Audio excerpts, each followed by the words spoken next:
bakakasiza ati nekyenkola kikola kitukuvu kituufu kubanga omukatuliki akikolanga ebiseera ba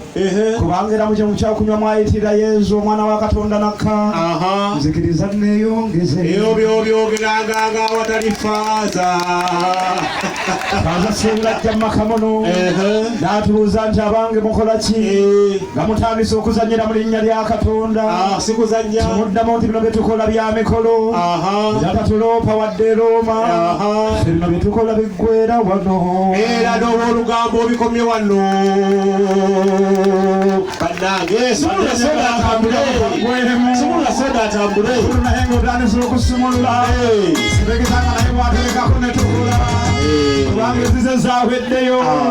atuleke tumalirizeemu enjogezeemu n'akazigaddemu kange eyongeze wenywere kubanga kibadde mu nnyumba kibadde kikana okuteekwateekwa okyeyongeza kino kisaanye n'okuteekwa kiteekwa kubanga ntuulira omwana ono Katuma kikole mukulu nga ntunuulidde bw'atinga nnywa n'atandika okufuna ensaalwa ng'ate bwe ntunuulira n'abantu bangeri gye bali bagasse engalo nga banneebaza kubanga gye batalinze mbanyweredde